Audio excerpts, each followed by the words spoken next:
Como parar de se sentir uma merda. 14 hábitos que impedem a sua felicidade. Parte 2. Capítulo 4. Comparação e desespero. O eterno desgraçamento de cabeça. Eu me comparo com outras pessoas o tempo todo, até com desconhecidos. Sinto que todo mundo tem a vida resolvida, tudo certo e controlado, menos eu. Digo a mim mesma que nunca vou ter o que desejo e vou acabar sozinha, porque não sou uma dessas pessoas que conseguem o que querem da vida. Não tenho tanta sorte quanto os outros. Não sou inteligente, bonita ou engraçada. Paula, 46 anos. As comparações. A base da falta de amor próprio. Não sei se alguém consegue escapar disso, meninas. Você provavelmente sabe muito bem do que estou falando. Basta ver uma pessoa, um perfil na internet, uma colega, sua melhor amiga, uma celebridade na TV, uma desconhecida andando na rua, para descobrir algo sobre ela e se comparar. Às vezes você compara os bens materiais, o que elas estão fazendo agora e ou vão fazer no futuro, e a aparência delas. De modo consciente ou inconsciente, acaba se convencendo que elas têm o que você não tem e são o que você nunca poderá ser. E isso que elas têm ou são é finito e não é para você. Além do mais, você se sente péssima em relação a si mesma e ou coloca expectativas extremamente altas em si mesma para chegar onde a pessoa está. Exemplo: minha melhor amiga, Annie, tem um casamento maravilhoso. Ela e o marido estão juntos há 20 anos e, como escolheram não ter filhos, podem colocar toda a energia no relacionamento. Eles resolvem as diferenças de modo maduro e amoroso, e quando você os vê, sabe que eles se amam pra cacete. Sinceramente, nunca vi nada assim. Eu tenho o que se chama de um casamento normal.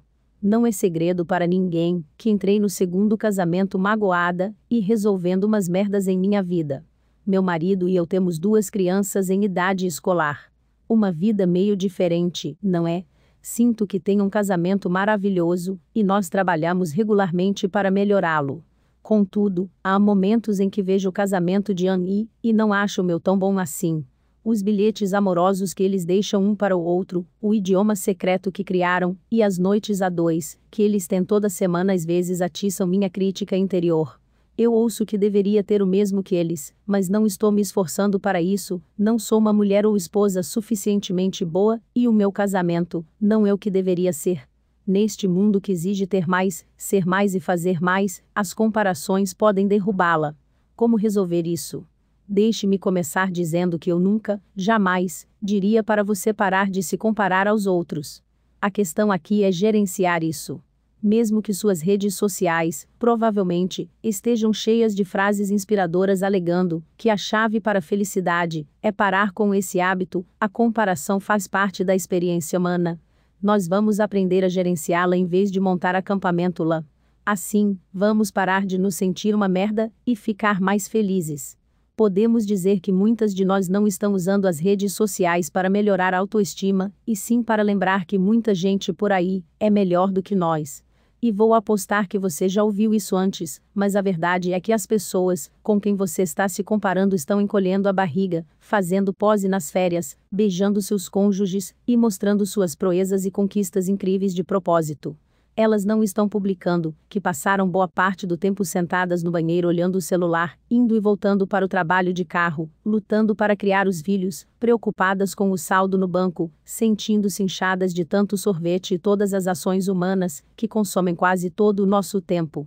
Pelo amor de tudo que é bom e sagrado, perceba que na maior parte do tempo você está comparando sua vida diária com os pouquíssimos momentos que as pessoas escolhem mostrar para o mundo por meio das redes sociais. É como colocar o Michael Phelps para nadar com a minha filha de 7 anos. Por mais que eu acredite na habilidade da minha filha de nadar cachorrinho, além das bananeiras que ela planta na parte rasa, bom, ela vai perder. Isso significa que ela nunca vai ser nadadora olímpica? Não, também não é isso. Essa comparação não faz o menor sentido, e medir sua vida em relação ao que as pessoas publicam nas redes sociais também não é uma comparação justa. Na maior parte do tempo você está comparando sua vida diária com os pouquíssimos momentos que as pessoas escolhem mostrar para o mundo por meio das redes sociais. As comparações nos convencem de que, se uma pessoa tiver algo que desejamos, nós não podemos obter o mesmo. Eu me pego comparando meu casamento com o de Annie, por exemplo.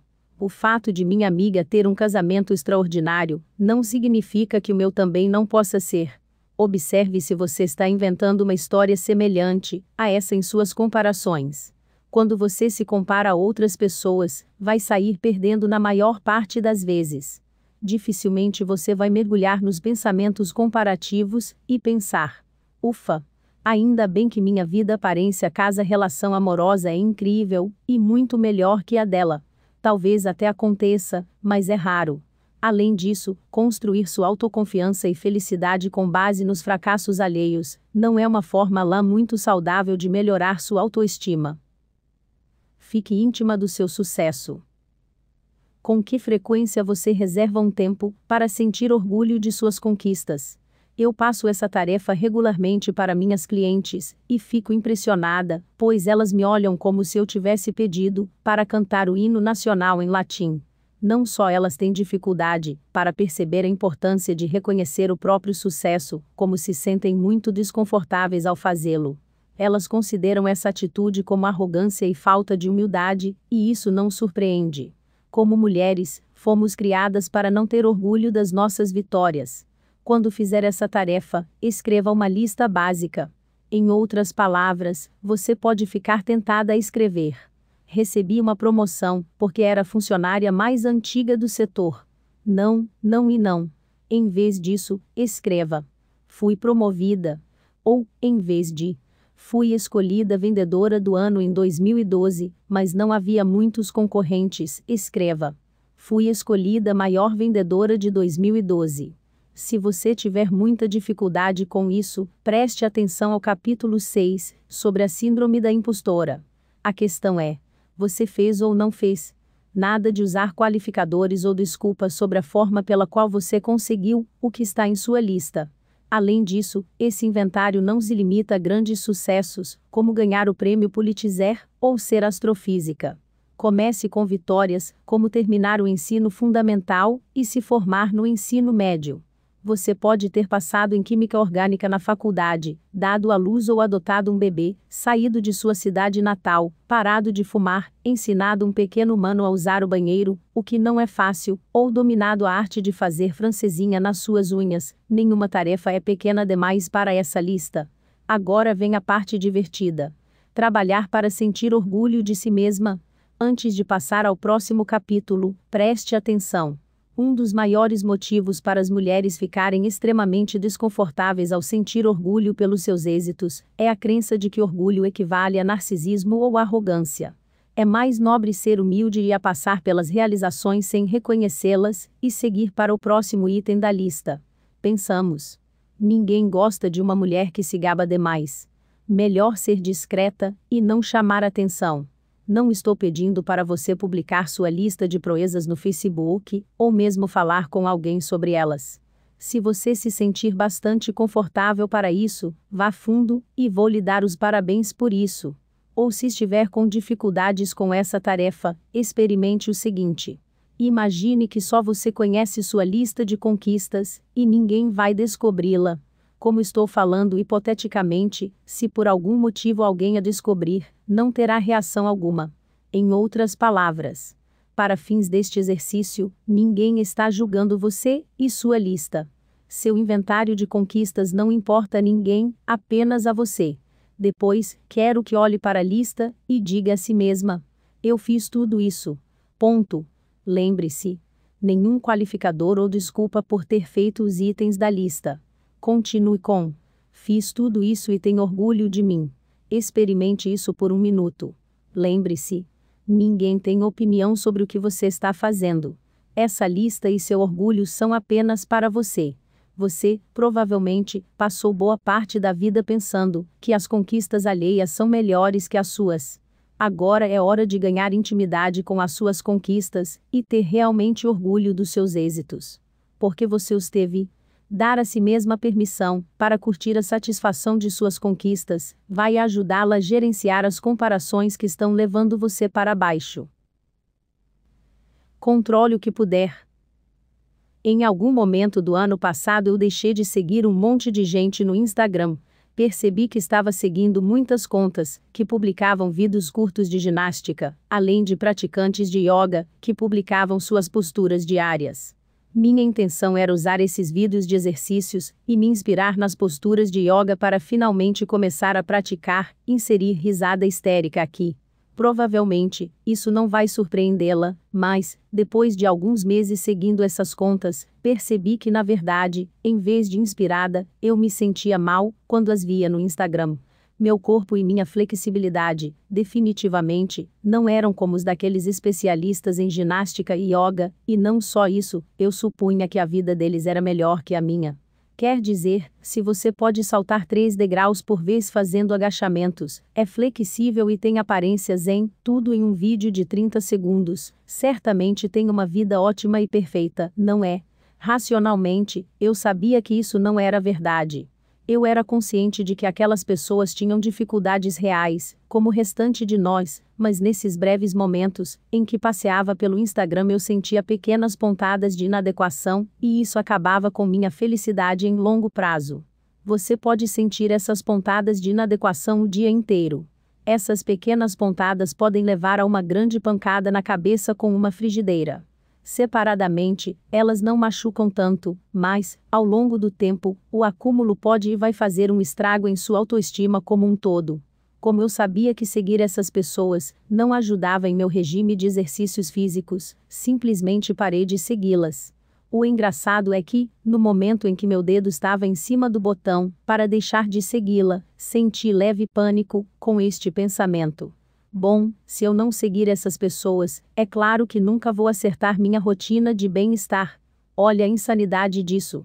Eu parei de segui-las mesmo assim, driblando minha crítica interior, e sabendo muito bem que o futuro da minha saúde física e mental não dependia do senhor barriga tanquinho do Instagram. Por isso, troquei essas pessoas por gente que me faz rir, em vez de piorar minha autoestima. Na vida real, também pode haver pessoas para deixar de seguir. Obviamente, não dá para se livrar de todos com quem você se compara, mas pense nas pessoas que estão nas áreas periféricas de suas amizades. Pode ser aquela garota que trabalha em outro departamento que você sempre procura e com quem conversa na happy hour. A que sempre usa as roupas incríveis e tem um namorado lindo que acabou de ser promovido. Ou a prima que você vê na reunião anual de família, que começou o próprio negócio e sempre parece feliz, que ousadia. Se essas pessoas desencadeiam comparações e você se sente inadequada perto delas, então não é sacrifício algum deixar de falar com elas. Dê a si mesma a permissão para fazê-lo. É claro que não podemos deixar de seguir todas as pessoas que despertam comparações, mas pense nas coisas que provocam suas comparações e você pode controlar. As redes sociais são um fator imenso. O que você assiste na TV, também. Tem uma amiga que não pode assistir a Keeping Up with Khloe Kardashian sem se sentir mal em relação à própria vida. Ela se compara, em tudo, com as estrelas do reality show, da conta bancária ao cabelo, e nunca se sente bem após assistir ao programa. Então, ela parou. Qualquer gatilho, grande ou pequeno, soma-se a um todo que abala sua autoconfiança e autoestima. Além disso, pense no que você considera inspiração. Você pendura na geladeira uma foto em que está 10 quilos mais magra para se inspirar e comer melhor? Ou isso só motiva comparações entre o seu corpo atual e o antigo e faz você se sentir uma merda? Você tem painéis no Pinterest preenchidos com a casa dos sonhos, o guarda-roupa dos sonhos, os relacionamentos dos sonhos, e quando os vê acaba se sentindo péssima. Qual é o limite para você? A verdadeira definição de inspirar é produzir, ou gerar um sentimento ou pensamento. Tenho certeza de que, quando você pensa em criar algo que a inspire, é para produzir bons pensamentos, certos? O objetivo aqui é perceber que você está fazendo isso, e escolher não entrar na onda de se sentir o maior fracasso que já pisou na face da Terra. Apresentei você ao mantra no capítulo 1, e agora vamos usá-lo para conscientizá-la e tirá-la da armadilha da comparação. Lembre-se, Mantras não são iguais a afirmações positivas. Uma afirmação positiva seria dizer o quanto você é incrível, quando se compara com a Miss América, enquanto um mantra serve para chamar sua atenção e tirá-la das profundezas do desespero, ou, melhor ainda, alertá-la antes de chegar lá. Meu mantra favorito de todos os tempos é: pois é, aconteceu. Estou apenas dizendo óbvio de modo neutro, não estou me criticando por estar nessa situação, nem sendo excessivamente positiva. Isso me permite estabelecer um limite e escolher outro comportamento. O objetivo aqui é perceber que você está fazendo isso e escolher não entrar na onda de se sentir o maior fracasso que já pisou na face da Terra. Por exemplo, um dia eu estava no Facebook e vi uma publicação de outra coach de vida que abriu a própria empresa alguns anos antes de mim e ganhou popularidade na internet. Ela publicou que foi convidada para falar em um evento em Londres. Bastaram alguns cliques e vi todos os lugares exóticos aos quais ela viajou para dar palestras. E eu nunca saí da América do Norte. Veja como o processo de pensamento aconteceu. Nunca vou ter uma carreira de palestrante como a dela. Como ela não tem filhos, tenho certeza de que a vida dela é cheia de viagens de compras, dias passados em spas, e ela deve andar por aí fazendo o que dá na telha. Em menos de um minuto, e por causa de uma postagem no Facebook, eu criei uma história inteira não só sobre a vida dela como também sobre o quanto a minha vida era pior, além de o meu futuro estar fadado ao fracasso. Após alguns minutos dessas bobagens, como eu me sentia cada vez pior, percebi o que estava acontecendo, então disse: bom, aconteceu, e fechei o notebook. De novo, não tentei transformar meus pensamentos para me dizer o quanto sou incrível, ou que eu iria algum dia viajar o mundo fazendo palestras. Foi uma questão de me flagrar no momento, perceber o que estava acontecendo e mudar de rumo. Mesmo que a comparação pareça um dos hábitos mais difíceis de abandonar, garanto que com um pouco de esforço isso é possível para você se sentir melhor. Veja o exemplo de Dusty, escritora e mãe, de 29 anos. Tenho um blog há 6 meses, e comecei a me comparar a outras mulheres que fazem o mesmo. Várias tinham mais experiência, e não enfrentavam as mesmas dificuldades singulares que eu. Tentei de tudo, desde imitar o estilo delas até mudar minha aparência, para me transformar em algo que eu não era. Só parei de fazer isso quando reservei um tempo para encontrar meu espaço na internet, no qual podia viver a minha verdade em voz alta, sem medo de me destacar como eu era, e sem adotar o verniz e o fingimento dos maneirismos alheios. Outra grande ajuda para não me comparar foi que amadureci o suficiente para saber que muitas dessas pessoas também são humanas por baixo da calma superficial e do cabelo perfeito. Ainda tenho momentos em que me comparo a outras mulheres. Quando faço isso, eu paro, lembro o quanto sou grata pelo que conquistei e penso no quanto já fui longe. Abandonar o hábito de me comparar não só me ajudou a ficar mais contente com a vida, como aumentou minha criatividade. O velho estilo de vida não é mais atraente para mim. As comparações podem ser imensos ladrões de energia e felicidade. É um hábito difícil de abandonar, mas, sem dúvida, você tem o comando e pode controlar suas comparações. Observe, use suas ferramentas, continue praticando e você vai encontrar muito mais alegria em seus dias. Faça a si mesma as perguntas difíceis. A que ou quem você mais se compara? Que mudanças você pode se comprometer a fazer para evitar as comparações? Monte sua lista de sucessos. Há algo que você chame de inspirador, mas que na verdade está piorando sua autoconfiança e autoestima. O que você pode fazer em relação a isso? Capítulo 5. Como demolir a própria vida. Autossabotagem. Chega um momento ótimo na vida, quando sabemos claramente o que queremos. Viramos oficialmente adultos. Talvez tenhamos ficado de saco tão cheio dos relacionamentos tóxicos que enxergamos nossos padrões, e agora estamos prontas para um relacionamento adulto e saudável. Ou então, decidimos nos destacar no trabalho. Sabemos que podemos ganhar mais na carreira, então aceitamos projetos extras, e começamos a subir na hierarquia da empresa. Passamos pela vida alegres, e com uma sensação de merecimento não só por querer o que queremos como por batalhar por nossos objetivos. viva para todas nós. Aí a situação começa a ficar interessante. Seu relacionamento vai bem, mas então você começa a pensar em todos os seus relacionamentos fracassados. Você não está acostumada a isso, nem sabe como agir. Talvez tenha medo de ser vista com todos os seus defeitos, por isso se esconde e se afasta de seu cônjuge. Ou talvez você tenha conseguido algum sucesso no trabalho, e isso pareça assustador. Você sente a pressão e pergunta: como vou conseguir manter isso? A crítica interior entra em campo e começa a mandar, dizendo que você não merece ser promovida, que outras pessoas têm mais experiência e qualificação, e que você, provavelmente, vai estragar tudo, cedo ou tarde. Algumas vezes você pode até fazer o oposto do que sabe que precisa fazer para conquistar seus objetivos. Não faz sentido para você, ou para qualquer outra pessoa, mas você continua agindo desse modo. Talvez você arrume brigas com seu parceiro ou comece a flertar com outra pessoa. Ou, pior ainda, quando seu relacionamento está satisfatório, você trai. No trabalho, você fracassa nos projetos, pisa na bola com clientes, e, na festa de Natal da firma, bebe demais, mostra a calcinha fio dental ao rebolar até o chão, e dá uns amassos em uma das pessoas do buffet.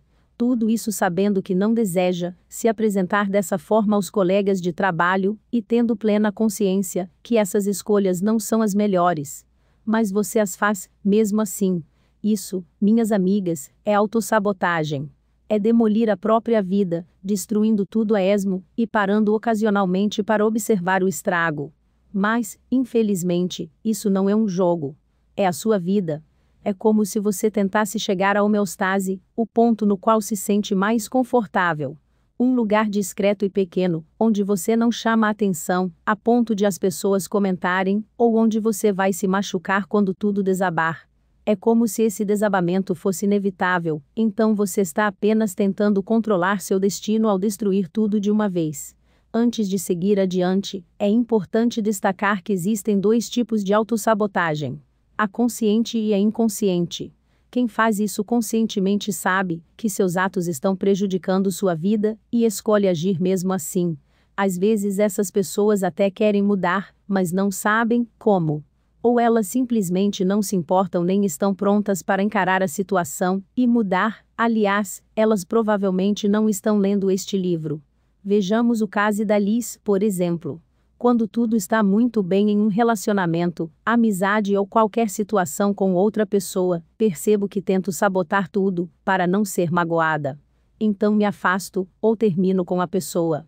Eu não era assim, mas passei a fazer isso depois de me divorciar. Como deixei uma pessoa entrar em minha vida, e no meu coração, e isso não deu certo, acho que simplesmente não quero que se repita, nunca mais. É como se não valesse mais a pena tentar uma aproximação com alguém. Ou Rebeca, jovem mãe solteira que me contou sobre um namorado, com quem terminou e reatou várias vezes ao longo dos anos. Não é um relacionamento saudável, eu sei. Ela sai com outras pessoas, mas sempre que está solteira, liga para esse ex-namorado. Mesmo antes de pegar o telefone e mandar mensagem para ele, eu sei que é errado. Sei que vai acabar mal, mas faço mesmo assim. Liz e Rebeca são dois exemplos de autossabotagem consciente. Elas sabem que seus atos não estão ajudando em nada, sabem que, provavelmente, vão conseguir a vida que realmente desejam ao fazer escolhas diferentes, mas tomam a decisão consciente de fazer as escolhas erradas. Quem faz autossabotagem inconsciente, por sua vez, não sabe que seus atos vão magoá-la e afastá-la do que deseja. Esse comportamento é comum em relacionamentos, especialmente se você está acostumada a relações pouco saudáveis que acabam em caos. Veja o exemplo do início deste capítulo. Você entra em um relacionamento com uma pessoa ótima, que parece emocionalmente saudável, e, na maior parte do tempo, tudo corre bem. Aí, um dia, você se vê mandando mensagens para um ex-namorado perguntando se pode devolver um antigo CD das Space Girls que acabou de encontrar, e será que ele aceita tomar um café só, para botar o papo em dia? Você se convence de que não há problema nisso. Afinal, ele provavelmente precisa do CD, e é só um café, certo? Aí você começa a arrumar briga com o novo namorado e aponta tudo o que ele está fazendo de errado. Quando você se dá conta, ele termina o namoro e está tudo acabado.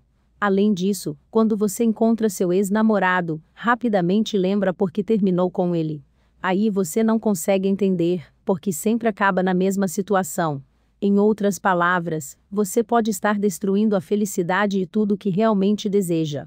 Você culpa os outros por isso, põe na conta dos seus próprios defeitos, ou até alega que é sua personalidade rebelde, mas na verdade e bem lá no fundo, há algo mais. Nós agimos assim por alguns motivos. Primeiro, porque agir para conquistar nossos objetivos significa dançar com a vulnerabilidade. Afinal, pode não dar certo. Podemos não conseguir. Podemos fracassar. Talvez até levar um pé na bunda. As pessoas podem dizer algo sobre nós que não gostamos. Podemos ter sucesso, e as pessoas podem se meter ou ficar desconfortáveis com isso. Não há garantias. Se eu conheço bem o meu eleitorado, vocês amam resultados garantidos. Somos viciadas em certezas, os iguais se reconhecem. Deixar rolar e confiar em nós e no universo é tão assustador que simplesmente não conseguimos fazê-lo. Essa é uma daquelas situações em que os dois resultados são ruins. Ou ficamos na mesma e praticamos autossabotagem, o que é uma bosta, ou corremos atrás dos nossos objetivos, o que é assustador e também pode ser uma bosta.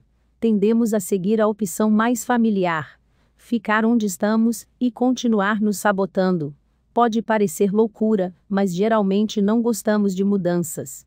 É algo que incomoda. Se continuarmos na mesma, saberemos qual será o resultado e, de alguma forma estranha, isso nos deixa mais confortáveis. Até o dia em que o conforto desaparece. Outro motivo para autossabotagem é que você simplesmente não gosta de si mesma. A falta de autoestima geralmente leva a comportamentos que reafirmam o quanto você é um lixo na sua cabeça. Em outras palavras, inconscientemente você reúne provas para confirmar que não merece algo bom e muito menos o amor de alguém. Exemplo: Rebeca, a jovem que sempre voltava para o namorado, mesmo sabendo que era uma escolha ruim. Pode-se dizer que no fundo ela não tinha uma opinião muito boa sobre si mesma, então fazer boas escolhas em termos de relacionamentos era desconfortável e parecia estranho. Como ela estava acostumada a se sentir uma merda, não surpreende a escolha de um homem que confirme essa crença. Talvez você não se odeie, mas autossabotagem seja apenas um mau hábito. Entrar em forma e comer de modo saudável são exemplos comuns. Você sabe que precisa comer melhor e fazer exercícios, sabe como fazer isso, e talvez até compre mais frutas e um novo espremedor para sucos. Mas aí as verduras estragam, você adia os exercícios físicos e simplesmente não muda. A falta de impulso leva à falta de motivação, que é difícil de superar. Logo você volta a comer alimentos pouco saudáveis e não consegue descobrir o motivo. Como resolver isso? Então, qual é a solução? Se você é adepta da autossabotagem, deixe-me definir os passos necessários para interromper esse comportamento e conquistar uma vida fodástica. Admita e identifique. Olhe para o seu passado e os momentos em que percebeu que sabotava a própria vida. Relacionamentos, trabalho, saúde e boa forma e dinheiro, sim, dinheiro, são as áreas mais comuns. Esta etapa é importante para entender o que realmente está por trás dessa atitude.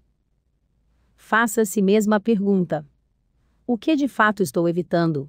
Por exemplo, Liz, provavelmente, está evitando confiar em alguém porque se magoou no divórcio, mas estendeu essa desconfiança às amizades, além dos relacionamentos amorosos.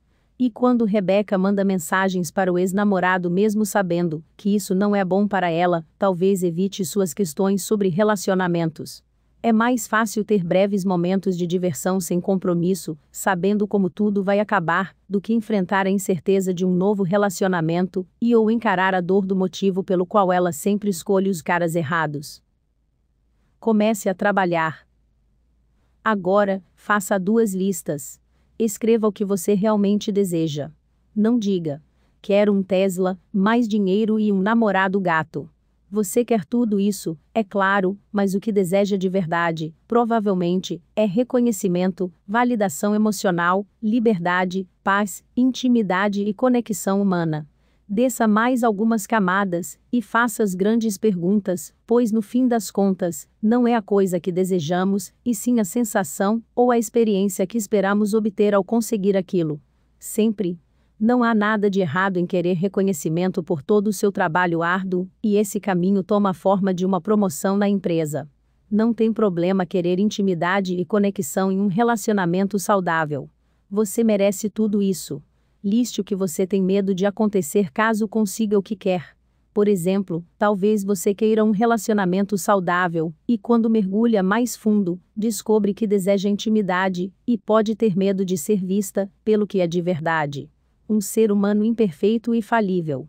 Talvez você tenha sido rejeitada no passado, ou tenha traumas de infância, que estão surgindo.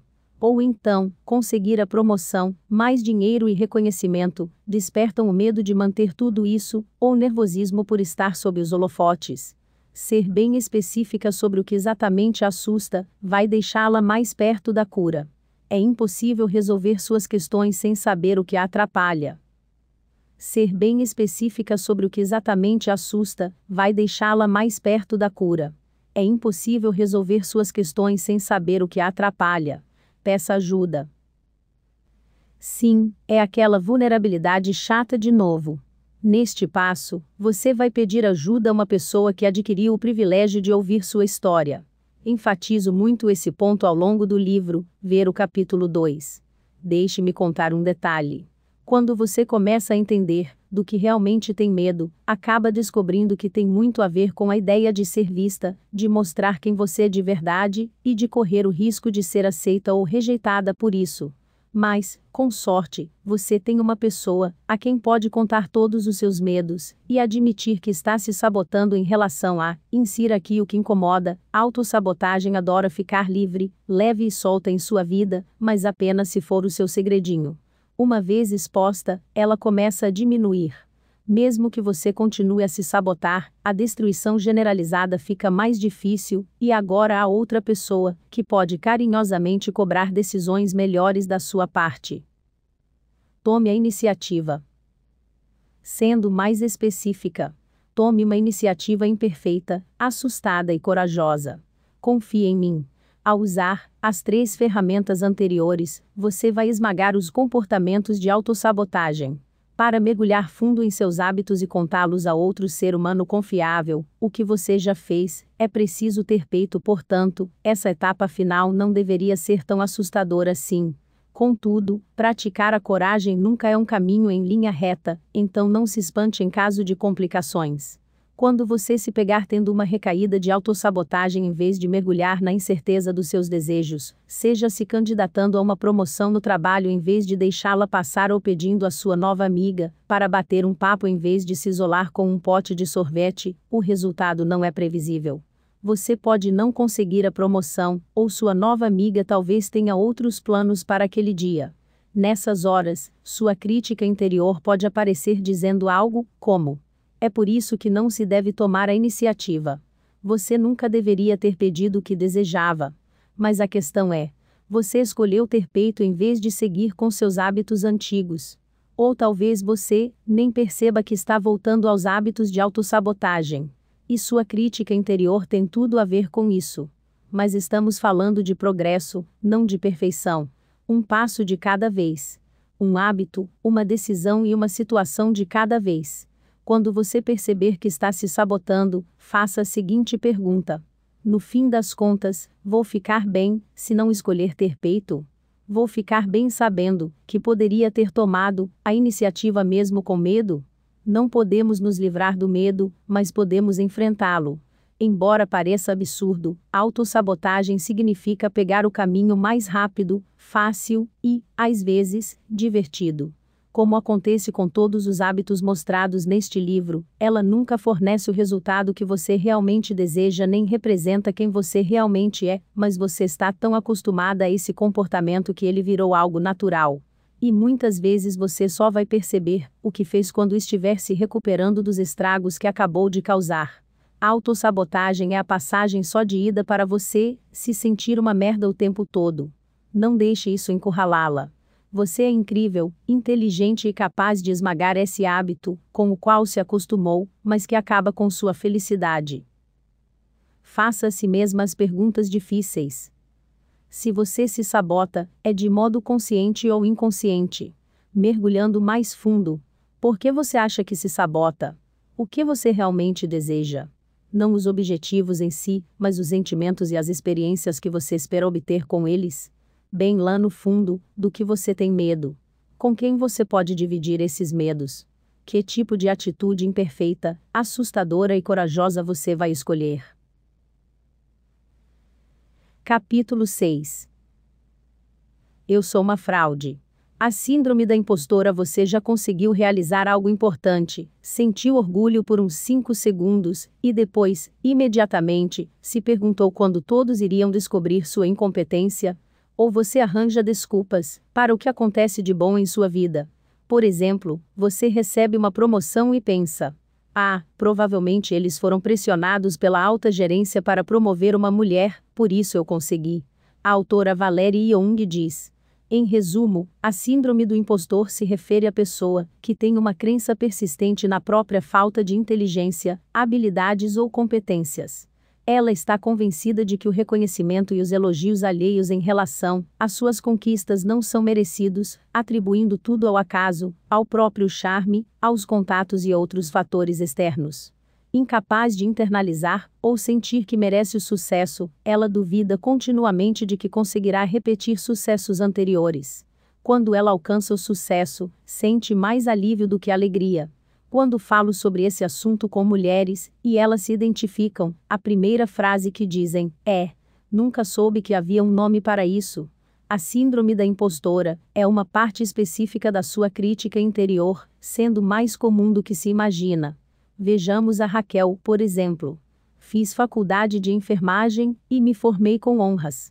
Ao longo do curso, achava que estava adivinhando as respostas certas nas provas, porque eu realmente não sabia ou compreendia as informações. Agora sou enfermeira da emergência e me considero a menos competente do hospital. Sei que me preocupo com meus pacientes, mas ainda sinto que meus colegas e chefes sabem que sou a pior enfermeira dali. Tenho orgulho de ter me formado, mas não sinto que deveria ter orgulho de ser enfermeira na emergência, porque não acredito que saiba bem o que estou fazendo a ponto de sentir orgulho. Muitas mulheres se sentem impostoras no trabalho, mas não fica só nisso. Elas também costumam se sentir uma fraude nos relacionamentos pessoais. Karen diz: estou com meu namorado há quase 15 anos. Mesmo sabendo que ele me adora, e não deseja que eu vá embora, tenho medo de um dia ele acordar, questionar o que raios está fazendo comigo e terminar o relacionamento. Nas amizades, eu sempre espero as pessoas dizerem que só estavam me agradando por terem notado o quanto sou patética, e não queriam me deixar pior ainda, por isso fingiam ser minhas amigas.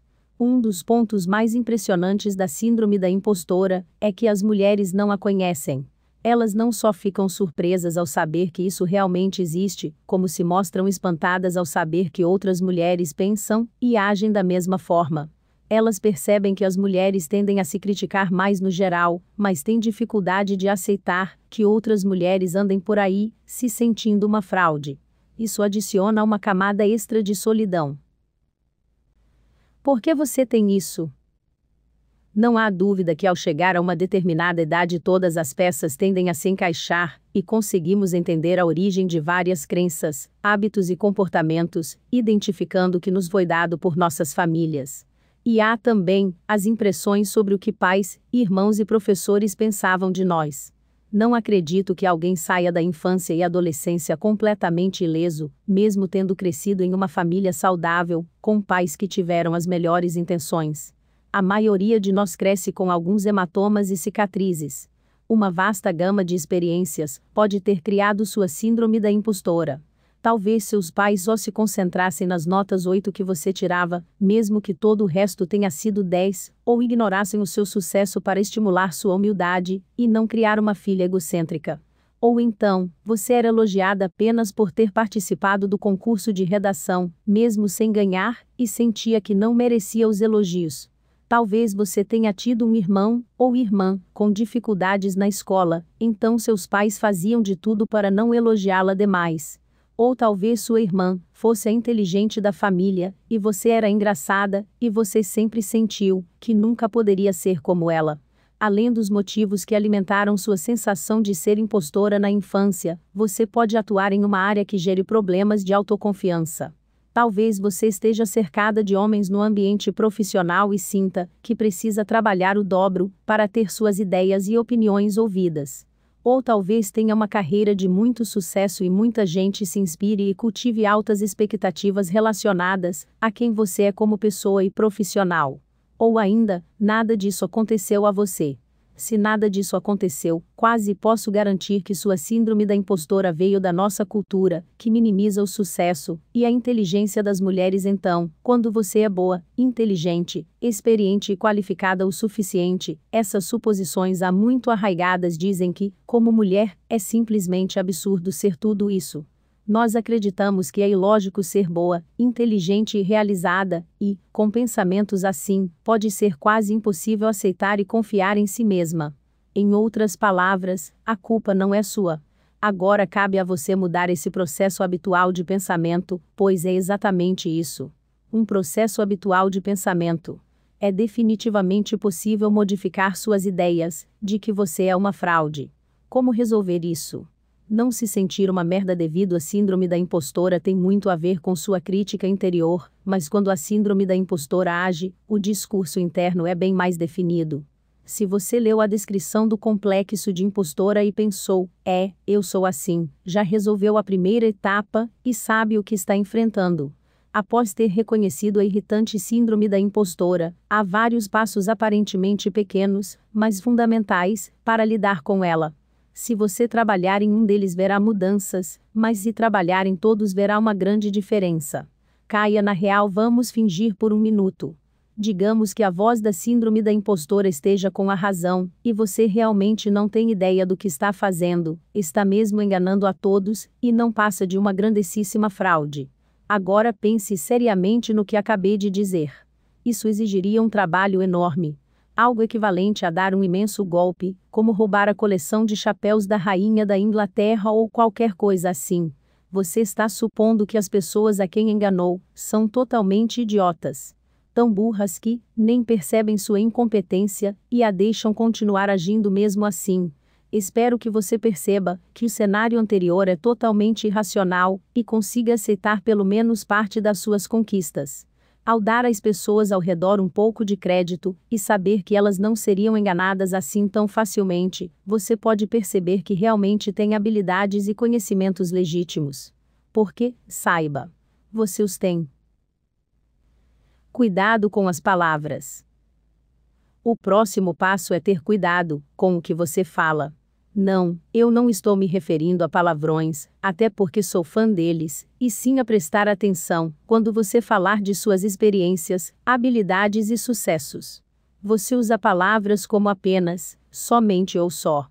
Se for o caso, você não só está se questionando como também deixando os outros saberem como se sente em relação às suas experiências, habilidades e sucessos. Este pequeno passo talvez seja imenso. O jeito como você fala de si mesma em voz alta para os outros, não é para o bem deles, é para o seu. Não estou pedindo que seja egocêntrica e saia por aí, se elogiando o tempo todo, ou assumindo crédito por coisas que não fez. Peço, apenas, que fique atenta a afirmações como esta. Eu só criei um novo sistema, para aumentar os lucros da empresa, e por isso nós tivemos um aumento de apenas 43% este ano. Não. Apenas pare com isso.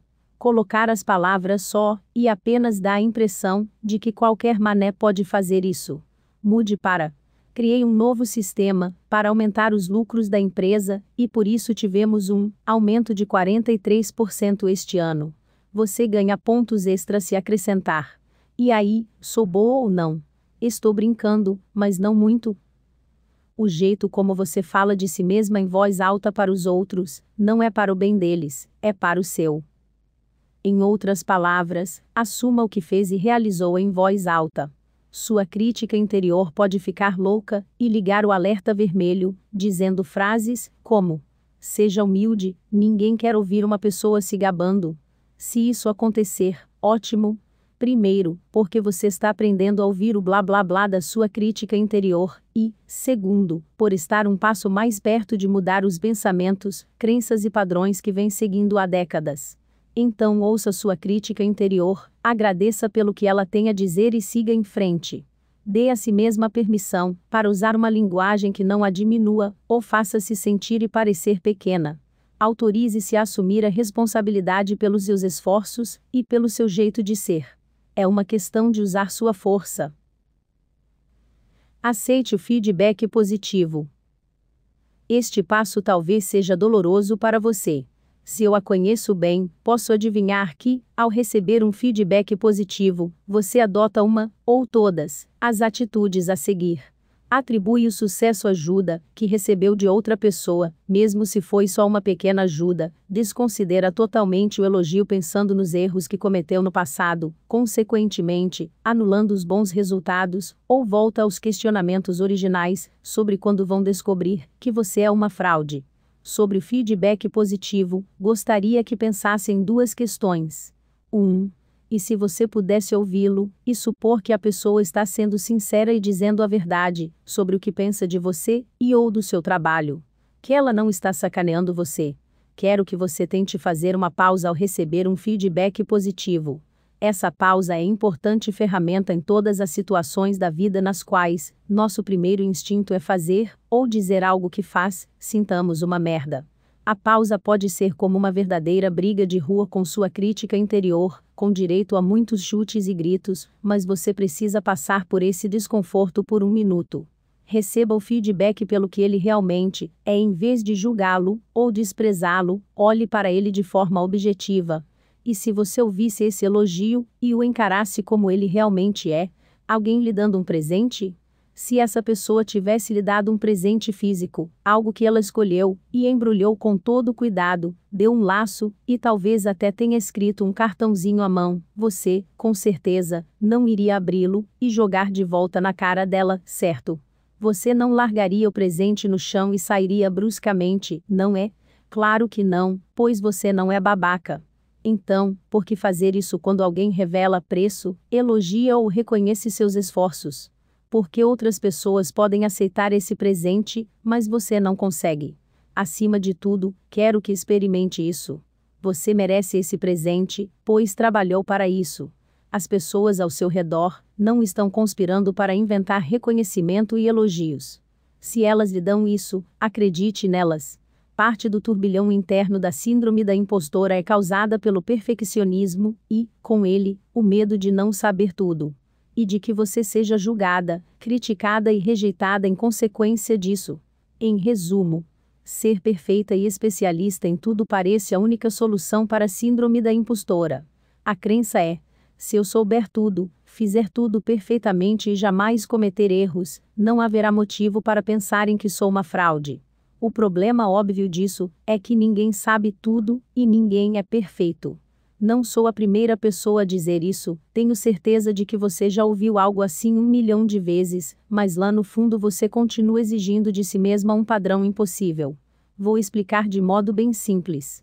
Sempre haverá algo que você não sabe, não importa quantos diplomas, certificados e prêmios adquira, não importa quanta prática, treinamento e experiência tenha, ainda haverá algo que você não sabe. Ainda vai cometer erros, com sorte, vai mesmo, pois é assim que se aprende, cometendo erros, em vez de acertando o tempo todo. E até o dia do seu último suspiro, ainda haverá coisas que você desconhece. Sempre haverá algo que você não sabe. Cometer erros não faz de você uma farsa.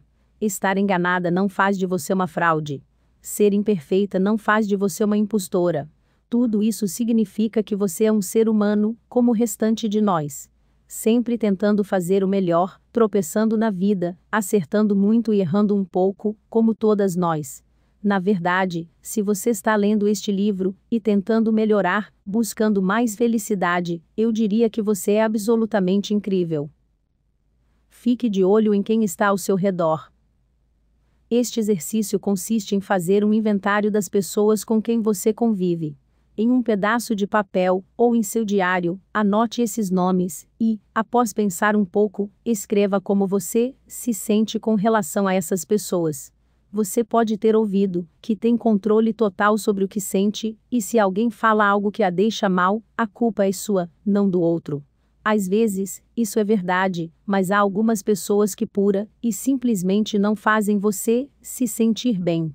Talvez um dos seus pais seja excessivamente crítico, ou alguém no trabalho só queira competir sobre quem de vocês está pior.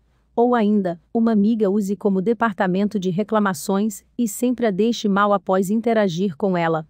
Todas essas situações podem contribuir para uma sensação geral de infelicidade, que pode derrubar sua autoestima e fazê-la se sentir uma fraude. A energia ao seu redor pode afetá-la imensamente. Quando você se cerca de energia negativa, precisa enfrentar uma imensa batalha ladeira acima para se sentir bem. Na mesma folha de papel, responda a estas perguntas sobre o seu ambiente. Em que casos você pode pegar mais leve consigo mesma? Em que situações você precisa estabelecer limites? E em quais delas você precisa passar menos tempo com determinadas pessoas? Escreva tudo isso e ponha em prática o que for melhor para você. Avalie as expectativas e realizações. Em algum lugar pelo caminho você definiu expectativas para si, e talvez nem tenha consciência delas. Falo mais sobre isso no capítulo 8, e por isso não aceita todo o crédito por suas conquistas. Estes exercícios vão ajudá-la nisso. Fique à vontade para escrevê-los em seu diário, se desejar. 1. Faça a si mesma a pergunta: quais são as minhas expectativas? Escreva ou faça uma lista do que você espera de si em diversas áreas da sua vida, e seja totalmente honesta consigo mesma. Quando terminar, leia tudo.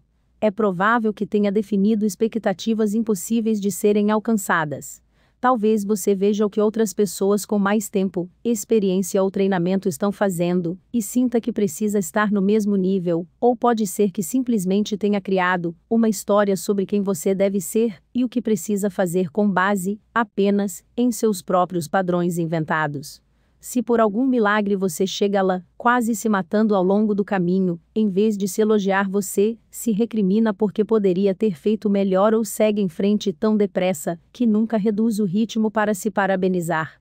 Como a expectativa está no alto, é claro que você não vai chegar lá. Por isso, não surpreende que se sinta deslocada, e tenha medo de ser desmascarada.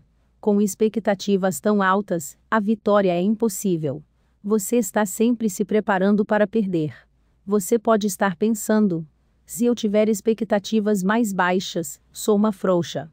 Os padrões baixos são para perdedores preguiçosos. Amiga, calma. A balança não tem que pender totalmente para o outro lado. Você não precisa jogar tudo para o alto, gritar foda-se e desistir. O meio termo é possível. 2. Em seguida, seja clara ao dizer porque se sente uma fraude. Na mesma folha de papel, termine a frase: eu me sinto uma fraude porque, pode ser por você acreditar que não tem experiência ou qualificações suficientes. Ou por ser nova no emprego, na faculdade, etc. Ou, talvez, você simplesmente termine a frase com: porque não sou boa o bastante. Diminuir as expectativas significa entender que fazer uma graduação em vez de um mestrado é suficiente. Ou que você é boa o bastante mesmo sendo a única mulher do departamento. Ou que você não precisa perder 5 quilos para que seus amigos gostem de você, como dizem. Desafiar as expectativas excessivamente altas exige consciência do que você está criando em sua cabeça para mudar essas crenças.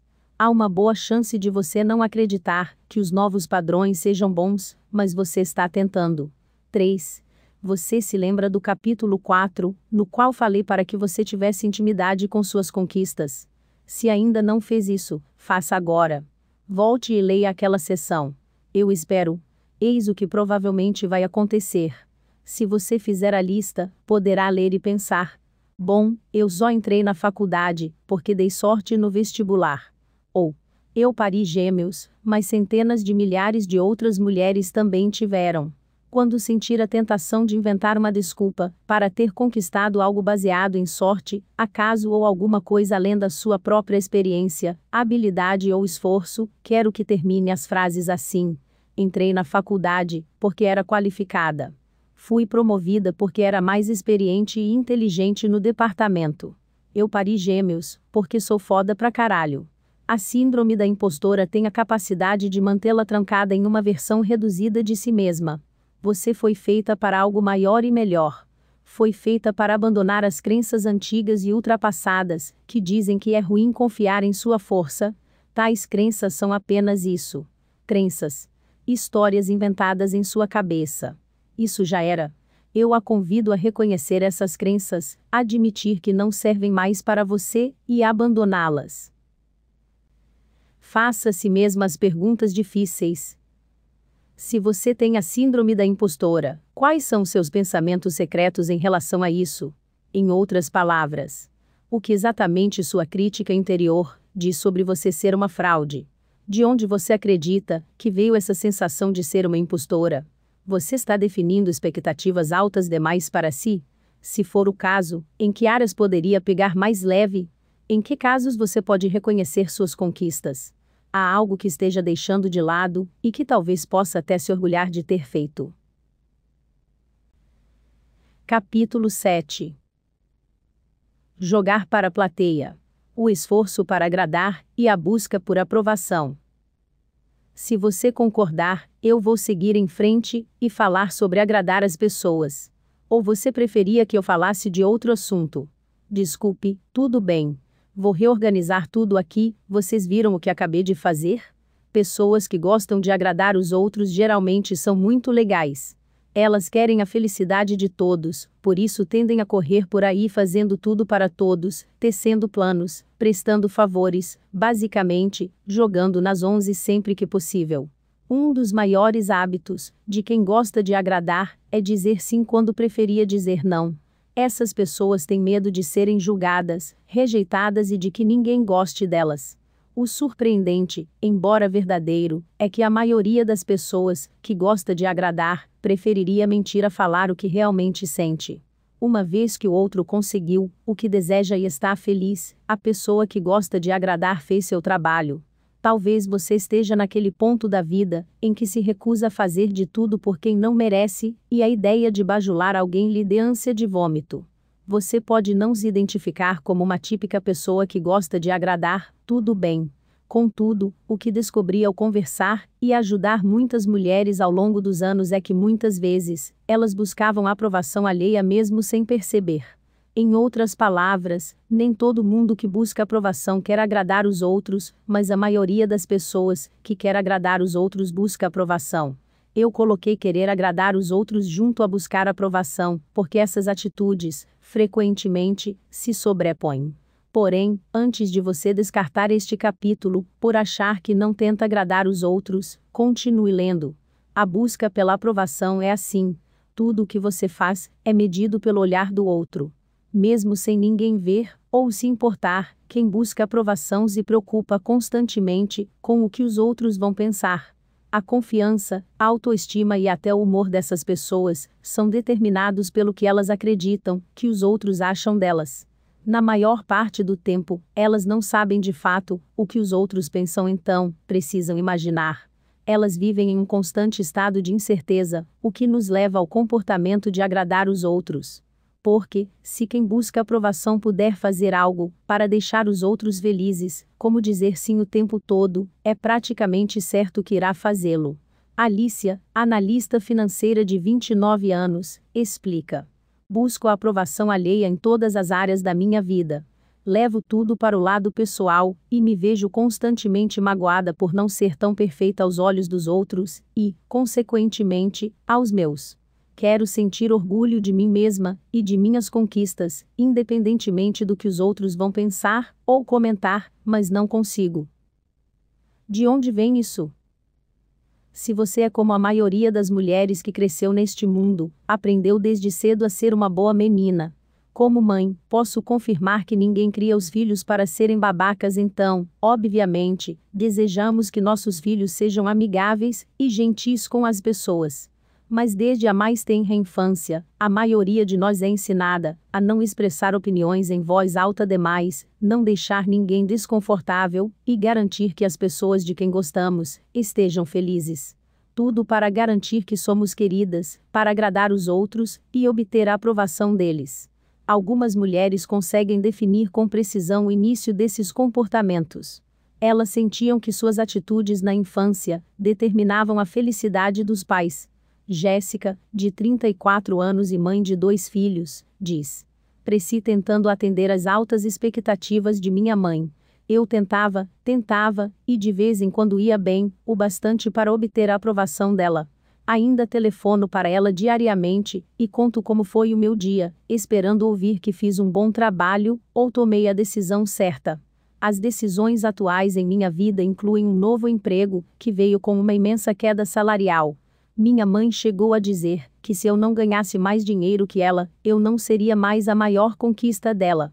Seus pais ou tutores na infância talvez estivessem falando sério quando definiram as expectativas que tinham para você, ou talvez tenham brincado sobre isso e feito comentários sutis.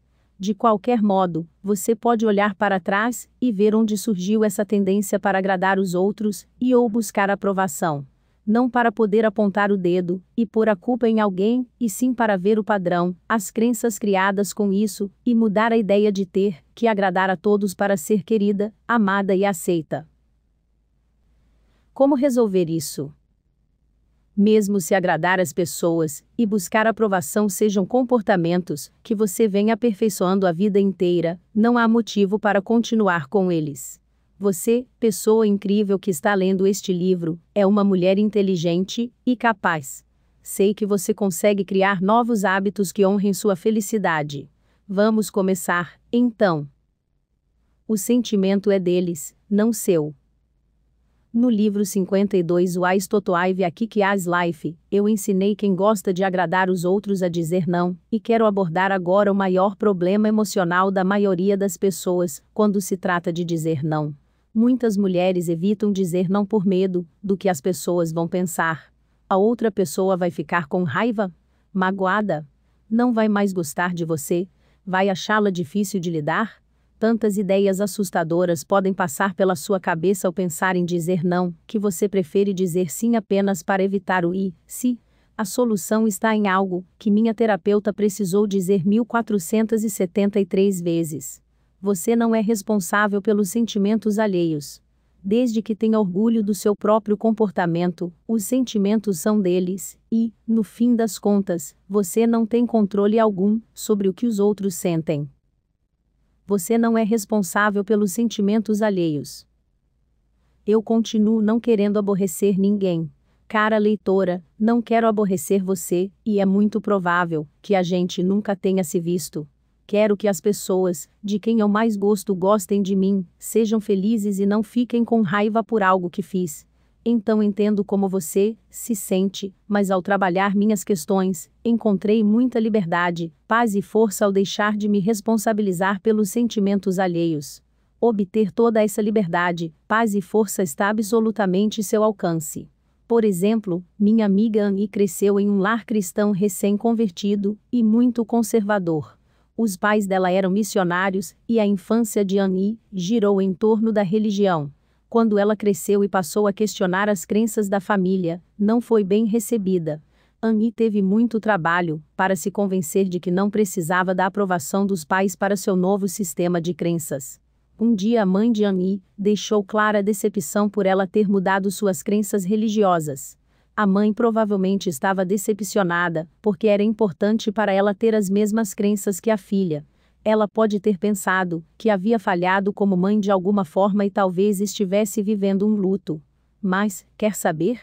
Embora os sentimentos da mãe sejam válidos, eles não têm nada a ver com Annie, pois pertencem à mãe dela. Que Annie continuasse a seguir a religião em que foi criada, era o desejo e sonho da mãe. Se Annie quisesse assumir responsabilidade pelos sentimentos da mãe, poderia fingir que ainda tinha as crenças com as quais fora criada, e talvez ir à igreja com a mãe. Isso seria agradar os outros e buscar aprovação. Um dia, após ouvir a mãe dizendo quão decepcionada se sentia, Annie respondeu: Mãe, eu não preciso que você aprove minhas crenças espirituais, ou me aprove, porque eu me aprovo. Os sentimentos da mãe podem muito bem ter sido magoados, quando Annie disse que não precisava da aprovação dela. Porém, Annie não gritou, não fez com que a mãe se sentisse errada por ainda ter as mesmas crenças, nem mudou de assunto para evitar o tema. Annie se comportou com elegância e carinho para defender suas crenças. Em outras palavras, ela não é nem nunca foi responsável pelos sentimentos da mãe. Annie diz: como pessoa que gosta de agradar os outros em processo de recuperação, agora consigo ver imediatamente quando estou me sentindo culpada, e não digo mais imovida por culpa ou obrigação. Consigo ver minha responsabilidade em cada situação e fazer escolhas importantes, mesmo se minha mãe ou qualquer outra pessoa desaprovar. Embora nunca seja divertido discordar de alguém, a sensação pessoal de orgulho e confiança faz tudo isso valer a pena. A mensagem subconsciente para mim é que o eu quero, o que sinto e no que acredito importam. Sim, você pode pensar que jamais faria o mesmo que Annie, e nunca diria isso para sua mãe ou para qualquer pessoa. E pode acreditar, Annie levou muito tempo para se aceitar e ter coragem para dizer à mãe como se sentia. Ela levou anos para chegar lá, e sabia exatamente o que iria dizer, quando o assunto inevitavelmente surgisse. Se você não consegue fazer exatamente o que Annie fez, pode tentar de outra maneira. Recomendo que vá com calma, pois sua felicidade depende disso. As perguntas do diário no fim deste capítulo são ótimo ponto de partida. Não leve tudo para o lado pessoal. Eu descobri que as pessoas que gostam de agradar e buscam a aprovação alheia tendem a levar tudo para o lado pessoal. Um olhar estranho de outra mãe na reunião da escola, um comentário passivo-agressivo do cônjuge, um pequeno feedback do chefe, e elas começam a se perguntar: ela está com raiva de mim? Será que ela me odeia? O que foi que eu fiz? E você já deve ter ouvido esse conselho antes.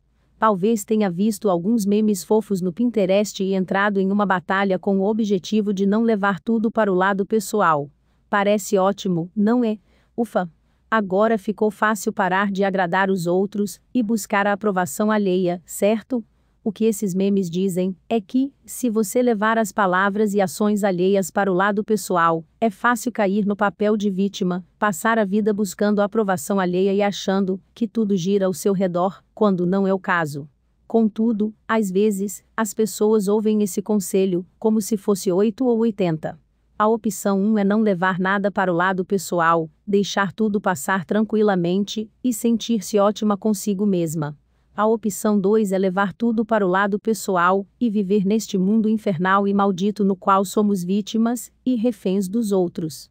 Sim, essa foi uma explicação exagerada, mas, às vezes, autoajuda pode deixar as pessoas com a sensação do tipo estou fazendo tudo errado. Quando ouvimos conselhos, como não leve tudo para o lado pessoal, e levamos tudo para o lado pessoal, porque somos seres humanos com cérebros capazes de inventar histórias rapidamente, é a ciência que diz, sentimos que estamos fazendo tudo errado, e nos culpamos. Não digo que 100% da responsabilidade precise ser colocada no outro, mas analisar a situação desse ponto de vista, ou tudo ou nada, pode levar à sensação de culpa. Esse conselho também reforça a seguinte ideia: quando alguém a magoa, o sofrimento não foi causado pelas palavras alheias, e sim sua ferida pré-existente, que foi mexida e doeu. Isso tem seu mérito. Eu realmente considero importante que as pessoas conheçam os próprios gatilhos, até para saber se a merda é delas ou não. Dica: em geral, a merda é nossa. Mas quero esclarecer que esse conselho não representa uma permissão para que os outros possam dizer e fazer o que quiserem, e você se culpar por ter velhas feridas que foram reabertas. O ideal seria não levar nada para o lado pessoal, e não se importar o que alguém disse ou fez que ativou seus gatilhos. Alguém nos insulta ou apenas está sendo babaca. Então, é só pensar: que babaca? Isso não tem nada a ver comigo. Vou seguir a vida, manter meu sorriso, e não pensar mais nisso. Só que ninguém vive nesse mundo ideal. Se vive, está usando drogas excelentes. Falando sério, eu realmente penso que algumas pessoas conseguem fazer isso. São indivíduos profundamente espiritualizados e conectados ao próprio desapego, que vivem e respiram em função do aperfeiçoamento pessoal e o praticam de modo consistente. Contudo, sei que muitas de vocês que estão lendo isso provavelmente lutam para abrir mão desses apegos com frequência, então vou explicar com detalhes como esse conceito pode ajudá-las. Dom Miguel Ruiz, autor de Os 4 Compromissos, um guia prático para a liberdade pessoal, escreve longamente sobre o conceito de não levar tudo para o lado pessoal. Levamos tudo para o lado pessoal por uma questão de hábito. Abandonar esse hábito não significa que você não vai reagir ou agir, e sim que terá clareza ao fazê-lo, sabendo exatamente o que deseja. Quando você leva tudo para o lado pessoal, faz o que não quer e diz o que não quer, pois está sendo controlado pelas emoções. Quando você tem clareza, tomar decisões fica mais fácil. Eu amo essa explicação. Quero acrescentar que nós vamos levar tudo para o lado pessoal, porque somos humanos, e, ele está certo, é um hábito, mas não precisamos deixar que isso nos destrua.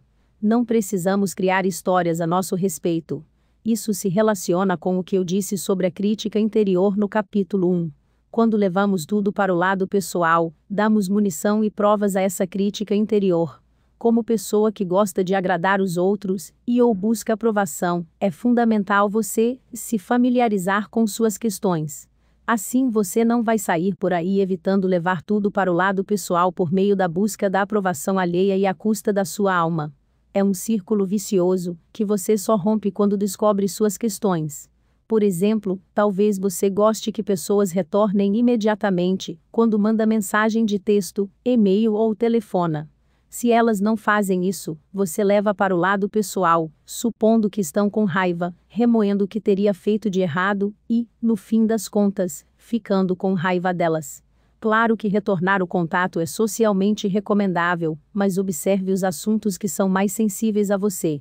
Você tem direito à sensibilidade, e acredito que mais pessoas deveriam aceitar a própria fragilidade, mas meu objetivo aqui é observar o que a deixa melindrada rapidamente.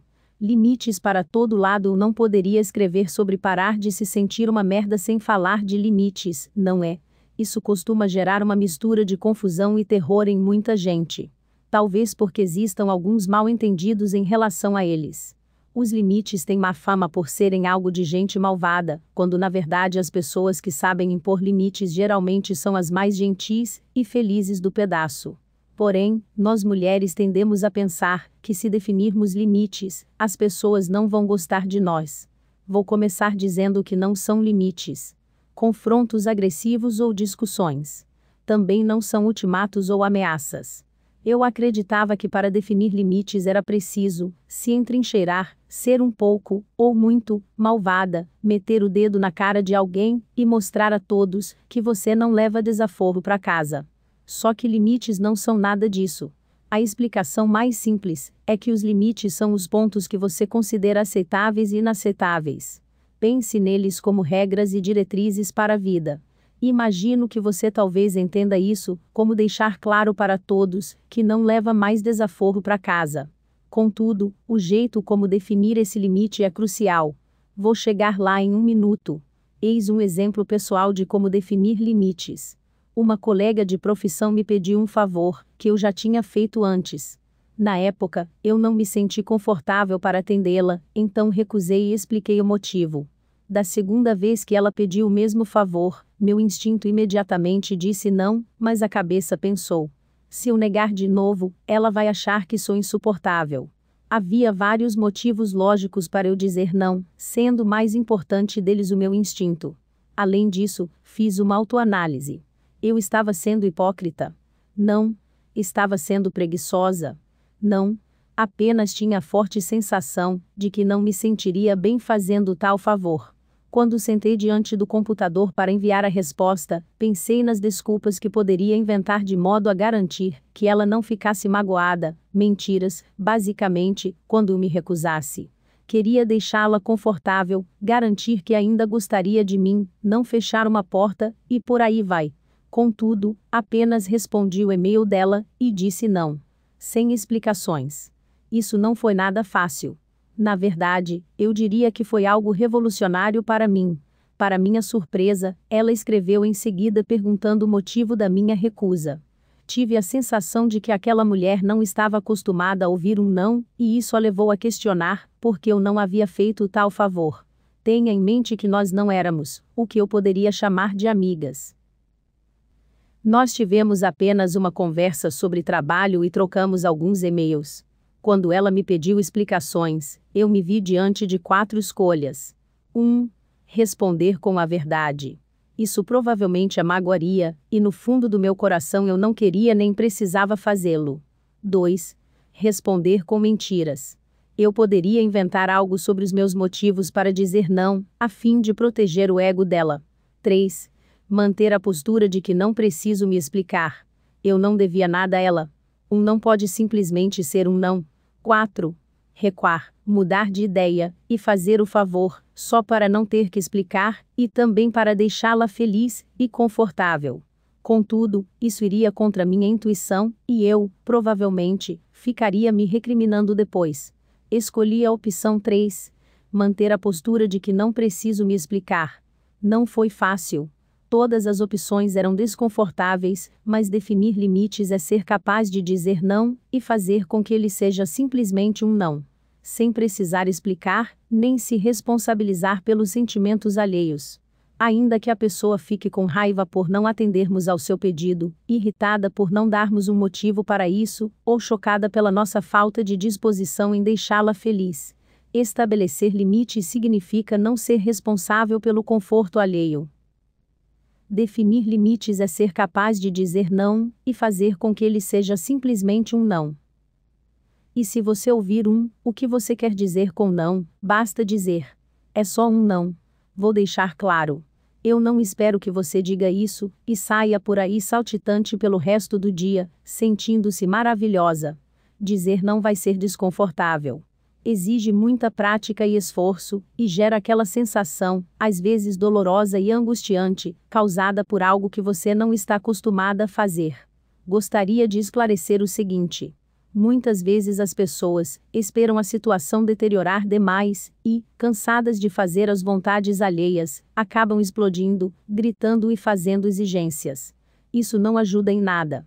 Ninguém quer ouvir e ceder quando está sendo atacado. Os limites saudáveis são bem pensados e definidos de modo gentil. Ninguém quer ouvir e ceder quando está sendo atacado. Os limites saudáveis são bem pensados e definidos de modo gentil. Perdi a conta de quantas conversas, tanto no âmbito pessoal quanto no profissional, eu tive com gente que tem raiva de alguém por algo que a pessoa fez, e pergunto: você disse a ela para não fazer mais isso? Após uma longa pausa, elas respondem: não, acho que simplesmente não consigo ter essa conversa. Então elas alegam que sabem exatamente como vai ser, péssimo, por isso não vale a pena. Culpa, culpa, culpa, desculpas, blá blá blá. Em primeiro lugar, os outros não vão mudar de atitude, se não souberem que estão fazendo algo que a incomoda. Aquele negócio de leitura de mentes ainda não existe, então precisamos ter essas conversas difíceis, porém necessárias. Segundo, você não tem permissão para ficar com raiva de alguém por fazer algo que a desagrada, se você nunca disse à pessoa que aquilo a chateia. Por favor, não responda com ela tinha que saber, ora, porque, como eu já disse, a leitura de mentes não existe. O que você acharia se alguém dissesse que você simplesmente deveria saber o que o outro deseja? Quem gosta de agradar e busca a aprovação alheia tende a não definir limites, por vários motivos, incluindo não querer parecer chata ou na defensiva. Elas preferem continuar se sentindo desconfortáveis e, às vezes, irritadas, ressentidas e magoadas do que começar uma conversa difícil. Algumas vezes, lá no fundo, elas acham que suas necessidades e seus desejos merecem ser verbalizados. Vamos tirar algo do caminho agora. O que você quer e precisa em sua vida é tão importante quanto o que qualquer pessoa quer. Ponto. Você é importante. Estabelecer limites apenas enfatiza isso. Além de importantes, os limites são necessários para construir relacionamentos saudáveis, embasar sua autoconfiança, honrar quem você é e garantir sua felicidade. Porque nós sabemos que agradar as pessoas e buscar aprovação não representam o que há de melhor em você. como estabelecer limites. Então, como de fato ter essas conversas? Por onde começar? Vou explicar o processo com um exemplo. Digamos que sua chefe é famosa por repassar projetos sem lhe dar tempo suficiente para terminá-los. Você sempre consegue, mas precisa ficar até tarde na empresa e levar trabalho para casa nos fins de semana. Ela continua passando esses projetos, porque você sempre os realiza sem reclamar. Mas você se sente cada vez mais ressentida e irritada, reclama o tempo todo com seu cônjuge, e odeia ter que levantar para trabalhar toda manhã por causa disso. Etapa 1. A conversa com sua chefe pode e deve começar com gratidão. Diga o quanto você é grata por ela confiar em você para concluir esses projetos em prazos tão curtos, e o quanto fica honrada por ela se sentir confortável a ponto de delegar essas tarefas. Não é questão de puxar saco ou manipular, e sim de iniciar a conversa de um jeito gentil e carinhoso. Assim, qualquer receptor tem maior probabilidade de se sentir confortável e ouvir. Etapa 2. Fale sobre como você se sente. Deixe claro, para ela, como a carga de trabalho excessiva está afetando negativamente sua vida. Etapa 3. Peça o que precisa. Proponha o que você quer da sua chefe e seja direta. Não diga: gostaria que você pegasse leve nos projetos passados para mim. Isso não ajuda. Diga exatamente a mudança que deseja. Quando você me passa um projeto grande, preciso de pelo menos 2 semanas em vez de uma, além de 20 horas de trabalho da Karen para me ajudar. É possível? Esteja aberta a negociações, mas tenha cuidado. Como alguém que gosta de agradar e busca a aprovação alheia, você pode relaxar seus limites. Pode ser que haja espaço para negociação, dependendo do assunto, mas fique atenta à sua intuição quanto a isso. Esse exemplo é bastante genérico. Se você tiver uma relação razoavelmente boa com a chefe, a conversa pode ser muito mais fácil do que falar com alguém com quem você tem um relacionamento pessoal. E se um dos seus pais, seu cônjuge ou uma amiga, alguém com quem você tem uma relação mais emocional e próxima, estiver testando seus limites? A conversa pode ser assim. 1. Comece afirmando algo ótimo sobre vocês. 2. Diga o que a está incomodando, ou o que você não gosta, e como isso afeta. 3. Diga o que não vai tolerar mais, seja bem específica em relação a isso. 4. Indique a mudança que gostaria de ver na outra pessoa em relação à situação, de novo, seja bem específica. 5. Diga o que vai acontecer, se o limite for ultrapassado. Uma das partes mais difíceis de estabelecer limites, ou de ter qualquer conversa complicada, aliás, é não estar ligada ao resultado. Seria ótimo se a pessoa, com quem você está definindo seus limites dissesse: "Ah, meu Deus! Desculpe por estar aborrecendo você com meu comportamento. Vou mudar sim, claro, sem problemas. Obrigada por me avisar. Fico feliz que tivemos esta conversa. Vamos nos abraçar." O resultado nem sempre é esse, claro. Justamente por isso não gostamos dessas conversas. Mas preciso reconhecer que você se defendeu e disse o que desejava. Você, que ama agradar e buscar a aprovação alheia, disse a alguém como se sente e pediu uma mudança. Viva para você. A reação alheia não é problema seu.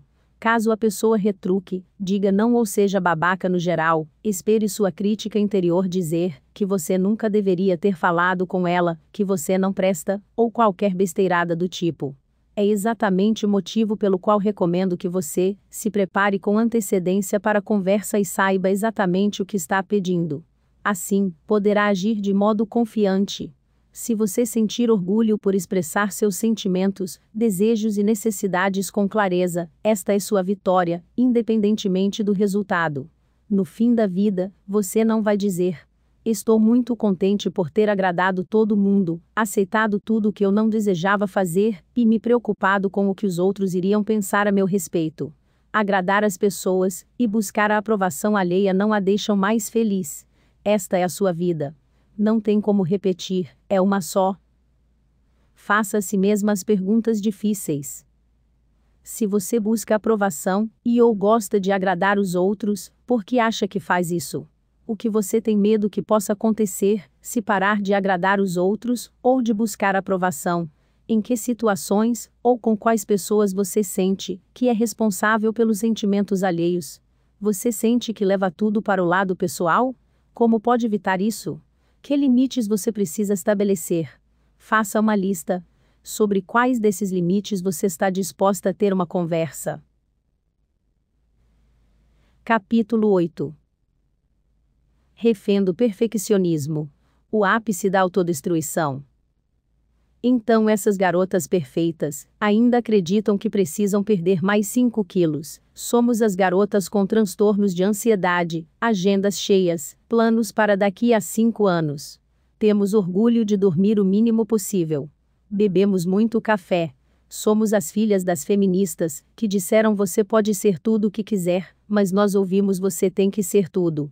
Perfect Girls, Starving Daughters, de Courtney Martin. O perfeccionismo é outro hábito que as mulheres tendem a usar como se fosse uma medalha de honra. No universo delas, lutar pela perfeição é o mesmo que lutar pelo sucesso, a excelência e o aperfeiçoamento pessoal. Para essas mulheres, não há outra opção. Vou ser bem franca. O perfeccionismo pode destruí-la. Sim, estou sendo dramática, mas o perfeccionismo é um dos hábitos mais comuns, que a impedem de ter uma vida maravilhosa. Então, vamos falar mais sobre ele. A sedutora e tentadora promessa feita pela perfeição é a seguinte: se nós tivermos a aparência e o comportamento perfeitos, conseguiremos evitar a dor da rejeição e da inferioridade, fugindo de uma das sensações mais dolorosas que existem: a vergonha. Na introdução deste livro expliquei que, embora a maioria das mulheres que conheço não ande por aí, se sentindo envergonhadas, as escolhas feitas por elas, todos os dias, são controladas pela vergonha. O perfeccionismo é um desses hábitos desconcertantes, que permite à vergonha assumir o controle, comandando nosso comportamento e, no fim das contas, fazendo com que a gente se sinta uma merda. As mulheres que conheço, que têm uma relação próxima com o perfeccionismo, parecem ser as que vivem com mais medo, mas elas enganam todo mundo, e você nunca saberia disso. Sendo perfeccionista crônica, posso dizer que houve momentos em minha vida em que eu teria preferido morrer a deixar as pessoas verem todas as minhas falhas e imperfeições. Eu estava convencida de que a forma como as pessoas me viam era a medida máxima de quem eu era como pessoa e se minha existência valia a pena ou não. Quando eu tinha 14 anos e estava no primeiro ano do ensino médio, decidi me candidatar à equipe de tênis. Eu nunca tinha jogado em uma equipe da escola antes, a menos que você conte o clube de boliche na 7ª série, mas essa parecia uma escolha óbvia, visto que eu praticamente cresci na quadra de tênis. Desde os 3 anos eu fazia aulas, ou meu pai me ensinava a jogar. Ao longo de toda a minha infância, eu vivi e respirei tênis.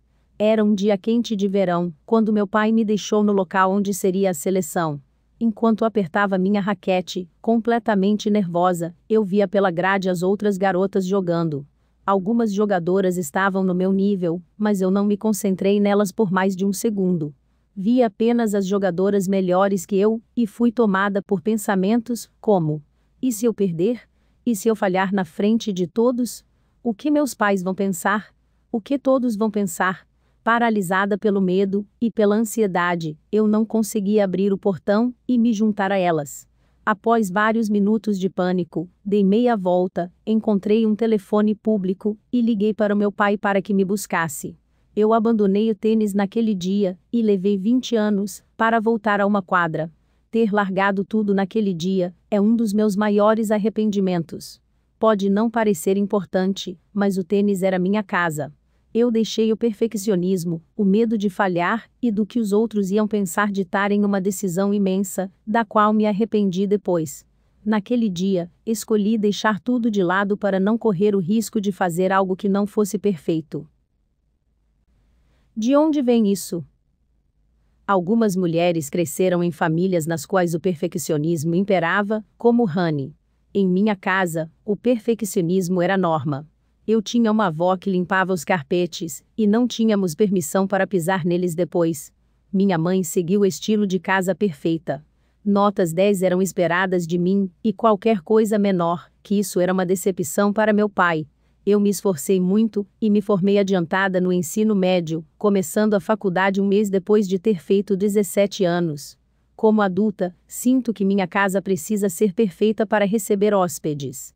Eu me vejo recusando visitas, ou fazendo uma limpeza furiosa e desesperada antes de concordar com o pedido do meu filho de convidar os amiguinhos. É óbvio que Honey recebeu o perfeccionismo de herança. Em famílias como a dela, a mensagem é clara. Se você não for perfeita, significa que não é boa bastante, e nós não a aceitamos. A média ou algo abaixo disso é inaceitável. Mas talvez sua família seja diferente. Talvez você nunca tenha sentido que recebeu o amor e a atenção de que precisava, então o perfeccionismo veio da necessidade de aprovação dos outros. A crença de que se eu for perfeita, as pessoas vão me amar e me aceitar. Ou talvez você tenha um irmão ou irmã que era o xodó da família, e você sentia que nunca poderia ser tão boa quanto ele ou ela. Consequentemente, até hoje você tenta se nivelar a algo que não existe. Eu não vim de uma família de pessoas com muitas conquistas. Meus pais eram felizes. Eu queria fazer parte da equipe de tênis, mas eles não me forçaram a isso. Fui uma estudante mediana, e nunca me senti pressionada a só tirar nota 10. Contudo, olhando para trás, acredito que fui vítima da cultura norte-americana.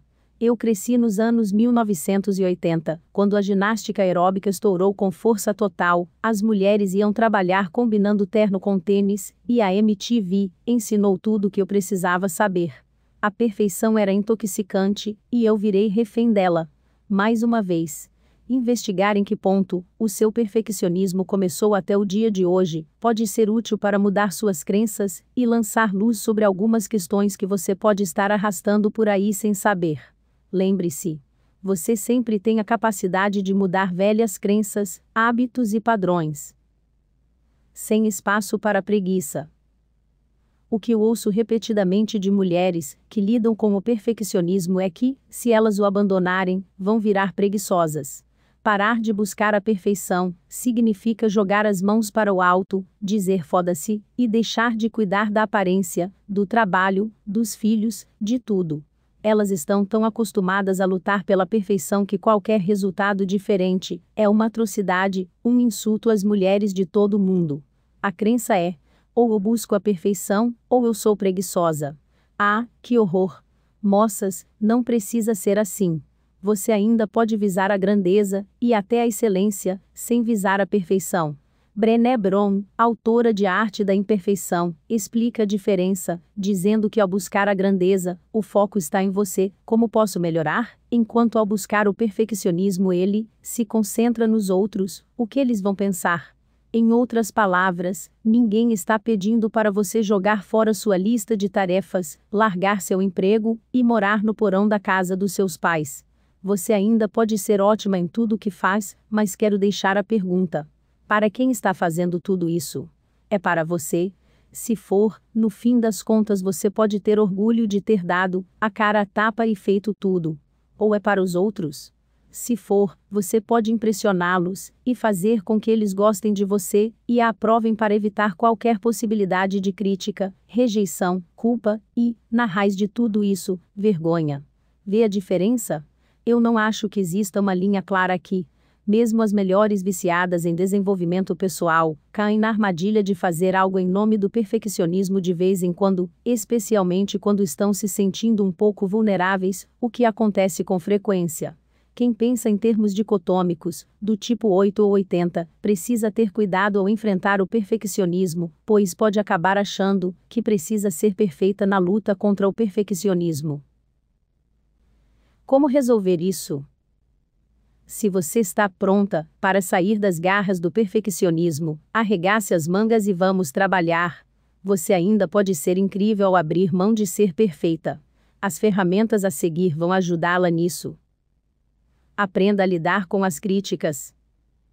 Para alguém que luta com o perfeccionismo, receber um feedback pode dar a sensação de ser crucificada, especialmente quando é um feedback negativo. As perfeccionistas tendem a reagir de maneira defensiva às críticas, e a partir daí é ladeira abaixo. Entendo que algumas críticas não são bem dadas, algumas pessoas são babacas, mas as perfeccionistas tendem a permitir que as críticas tomem o dia inteiro delas, ou até mais. Pergunte a si mesma: você deixa a crítica sobre um aspecto, seu gerar uma crença sobre toda a sua pessoa? Por exemplo, se a sua chefe pede para mudar algo no seu jeito de trabalhar, você diz a si mesma que é burra? Ou passa semanas achando que sua chefe é o diabo? Aqui está um processo a se seguir quando a crítica surgir. Em vez de entrar em um buraco e se culpar, faça a si mesma a seguinte pergunta: quem deu o feedback? Foi alguém importante para você? Se for um comentário online anônimo, por exemplo, pense bem nisso. Você vai permitir que a opinião de um estranho determine como se sente consigo mesma? Se você não conseguir esquecer, questione se essa pessoa tocou em algo verdadeiro e que ameaça sua fachada de mulher perfeita. É algo que tem solução? Por exemplo, você está cometendo erros no trabalho ou na criação dos seus filhos que pode corrigir. Além disso, se não reage bem a críticas, pergunte-se: que história você está inventando? Você pode separar os fatos daquilo que pode ser mudado? Se você cometeu um erro no trabalho e foi criticada, o único fato é o erro cometido. Mas você, provavelmente, está inventando a história de que é uma bosta, de que vai ser demitida e odiada por todos no trabalho, o que não é real, de forma alguma. A questão é: quando a crítica chegar, preste atenção, seja curiosa e tenha clareza. Toda noite, no jantar, meu marido e eu fazemos 3 perguntas aos nossos filhos.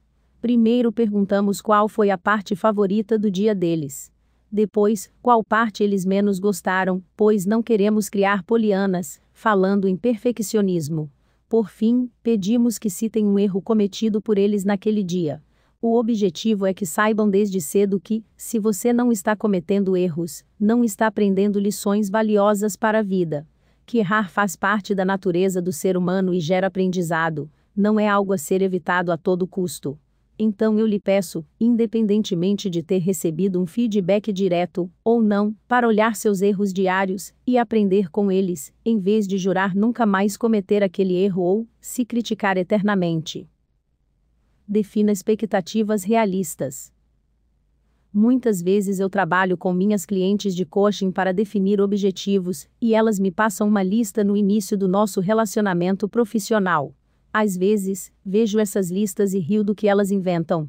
Embora eu seja totalmente a favor de grandes conquistas e objetivos, elas fazem listas com objetivos para 5 pessoas.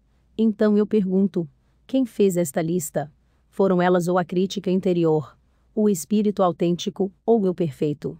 Geralmente, quando faço perguntas mais profundas, elas percebem que não fizeram a lista para si, e sim para a sensação que imaginavam obter, quando todos soubessem que tinham conquistado seus objetivos. Perfeccionistas tendem a se concentrar no resultado, além de raramente pararem para aproveitar suas conquistas. Portanto, tenho 2 perguntas. Seus objetivos são para você? Se ninguém se importasse ou soubesse que os atingiu, como você se sentiria? Os objetivos ainda significariam tanto para você?